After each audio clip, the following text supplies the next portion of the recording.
போடுறாரு. அப்படி இருக்கும் பொழுது அவரின் கீழ் இயங்கக்கூடிய அமைச்சர்கள் அந்த மாதிரி ஒரு சமூக நீதியோட ஒரு பார்வை இல்லைன்னு நினைக்கிறீங்களா? அதுதான் அவங்க நல்லா கட்சியை வளர்க்குறாங்க, அதெல்லாம் சூப்பரு. ஆனா அவங்க தந்தை பெரியார் புத்தகம், அறிஞர் அண்ணாவுடைய புத்தகங்கள் அதெல்லாம் படிக்கணும். அதை படிச்சாங்கன்னா இப்ப தளபதி ஸ்டாலின் எவ்வளவு நேர்மையா இருக்காருன்னு உங்களுக்கு நல்லா தெரியும்.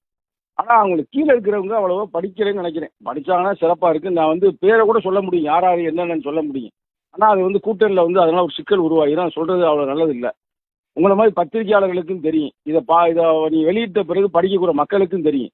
பெரிய அதிகாரத்தில் இருக்கிற பெரிய பெரிய அதிகாரிகளும், ஐஏஎஸ் அதிகாரி, ஐபிஎஸ் அதிகாரி, இன்னமும் போலீஸில் இருக்கிற சில முக்கியமானவர்கள்லாம் சாதி உணர்வோடு செயல்படுறாங்க. இன்னைக்கு கூட நான் ஒரு பத்திரிகையில் பார்த்தேன், முக்கியமான வார பத்திரிகையில் 923 ஆட்கள் துணை தாசில்தாராக வர வேண்டுமா. அதை கூட வராம, அதாவது வேலை பார்க்கும்போது அவங்களுக்கு ப்ரொமோஷன்ல வர வேண்டிய அந்த இடஒதுக்கீடு இந்திய அரசியலமைப்பு சட்டத்தில் இருக்கு. ஆனா அதை கூட செய்யாம இருக்கிறாங்க அரசியல் அதிகாரிகள். அப்ப இதெல்லாம் அரசாங்கத்துக்கு தெரியாம இருக்குமா? அந்த அமைச்சருக்கு எல்லாம் தெரியும்.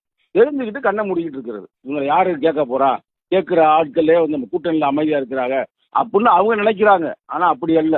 நாங்க தொடர்ந்து வலியுறுத்துகிறோம், தொடர்ந்து போராடுவோம். நீங்க உட்பட உங்களுடைய தலைவர் தொல் திருமாவளவனாக இருக்கட்டும், அவர் நேரடியாக முதலமைச்சரோட அவர் இணக்கமா இருக்கக்கூடிய ஒரு சூழல் இருக்கும் பொழுது நீங்க நேரடியா இது குறித்து முதலமைச்சர் கிட்ட முறையிட்டு இருக்கீங்களா? நல்ல கேள்வி. நான் நேரடியா முதலமைச்சர் சொன்னோம்ங்க. அவர் செய்யறோம்னு சொல்றாருங்க, ஆனா செய்யலைங்க. Okay sir, thank you sir. இதான் விஷயம். அதாவது நாங்க ஒன்றும் சொல்லாமலாம் இல்லை. தலைவர் போறப்பதான் முதல்வரை பார்க்கும்போது சொல்றாருல்ல.